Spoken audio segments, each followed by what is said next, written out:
लगातार अपनी मांगों को लेकर सरकार और प्रशासन को ज्ञापन भी दिए गए, अवगत भी कराया गया। जब मांग पूरी नहीं हुई तो आंदोलन पर उतारू हो गए। अभी फार्मासिस्ट जो है स्वास्थ्य विभाग के बाहर जो है आंदोलन कर रहे हैं, धरना प्रदर्शन कर रहे हैं और सरकार से गुहार लगा रहे हैं। क्या कुछ मांगे हैं इनकी, इनसे ही जान लेते हैं क्या कुछ मांगे हैं जिनको लेकर आज धरने पर उतरे हैं।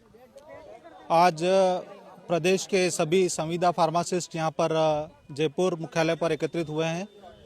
हमारी फार्मासिस्ट कैडर की जो प्रमुख मांग है उसमें फार्मासिस्ट की जो आने वाली भर्ती है उसको मेरिट और बोनस के आधार पर करवा करके माननीय सरकार से निवेदन रहेगा कि इस संविदा कर्मी जो काफ़ी समय से 5-10 सालों से आपके DDC centre, hospital, PHC, CHC, गांव मुख्य धाणी में अपनी सेवाएं संविदा के माध्यम से दे रहे हैं, उनमें एक खुशी की लहर दौड़े।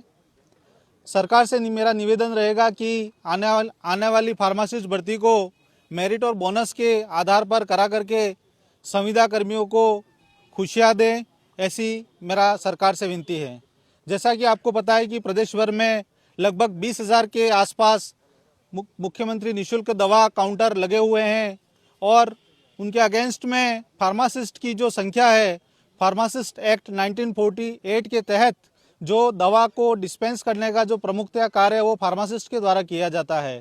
पर जिस संख्या में डीडीसी केंद्र खुले हुए हैं उसके कंपैरिजन में देखा जाए तो फार्मासिस्ट ना के बराबर है। ऊंट के मुंह में जीरा, बहुत ही कम संख्या में फार्मासिस्ट कार्यरत हैं और काफ़ी जो कार्यरत हैं उसमें भी मुख्य रूप से संविदा पे अपनी सेवाएं सरकार द्वारा दी जा रही हैं। तो जिस मात्रा में ओपीडी भार है और जिस सीएचसी पीएचसी पे मरीजों की संख्या है उस अनुपात में फार्मासिस्ट की संख्या बहुत ही कम है। हमारा सरकार से निवेदन रहेगा, आपकी ये जो मुख्यमंत्री निःशुल्क दवा योजना है जो पूरे देश भर में आपको ख्याति पहुंचा रही है और इसकी प्रशंसा पूरे देश भर में की जा रही है। मुख्यमंत्री निःशुल्क दवा योजना का जो मुख्य आधार है वह है फार्मासिस्ट जो दवा को जीवन देता है।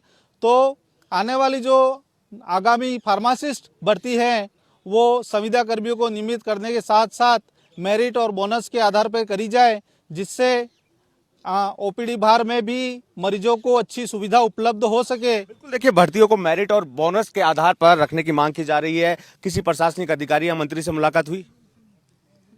हाँ हुई थी। क्या कुछ कहना, कोई आश्वासन दिया उनकी तरफ से? हाँ बोला था कि करेंगे बात आगे भी हम। किन किन अधिकारियों से मुलाकात हुई? लगातार हम फार्मासिस्ट संविदा कर्मचारी है जो अपनी मांगे सरकार के समक्ष रख रहे हैं। अधिकारी है जो हर दरिद्रता को पार कर रहे हैं। सरकार के पास में हम जाते हैं, लगभग हमने 95 एमएलए की जो डिजायर है वो हमने लिखवाई है।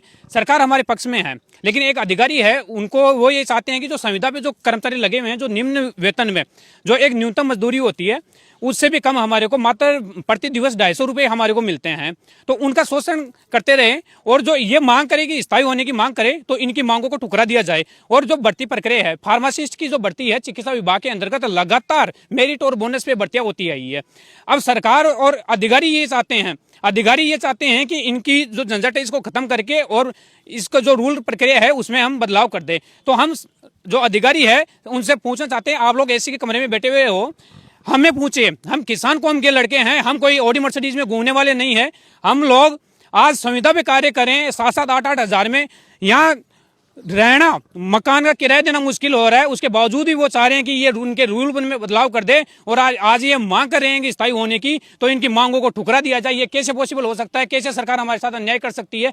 माननीय मुख्यमंत्री जी हमेशा गरीबों की बात करते हैं, शोषित पीड़ित की बात करते हैं। हम उनका आभार व्यक्त करते हैं कि वो हमेशा निम्न वर्गीय लोगों के बारे में चर्चाएं करते हैं और उनके सहयोग से जो ये जो फार्मासिस्ट है और जो अन्य कैडर की जो भर्तियां है ये लगातार होती है। ये पहले भी उन्होंने करवाई है, मेरिट और बोनस के आधार पर करवाई है। अब अधिकारी उसमें बदलाव करना चाहते हैं तो ये कतई उचित नहीं है। और हम पूरी नहीं होती तो क्या कुछ रणनीति बनाई जाएगी? यदि भी मांगे पूरी नहीं होती, चिकित्सा विभाग की भर्तियों में रूल में बदलाव किया जाता है, फार्मासिस्ट भर्ती में रूल में बदलाव किया जाता है, एग्जाम बेस पे की जाती है, तो आगामी जो विधानसभा सत्र चलेगा उसके हम घेराव करेंगे। और साथ ही शहीद स्मारक पे समस्त कैडर मिलकर के, चिकित्सा विभाग के 7 कैडर मिलकर के अनिश्चितकालीन धरना प्रदर्शन करेंगे हम। बिल्कुल, निश्चित तौर पर आवाज को बुलंद कर दिया है, खुली चेतावनी सरकार को दी जा रही है। अगर मांग पूरी नहीं होती है तो धरना प्रदर्शन किया जाएगा, विधानसभा का घेराव किया जाएगा। सहयोगी राजेंद्र शर्मा के साथ मैं बसंत।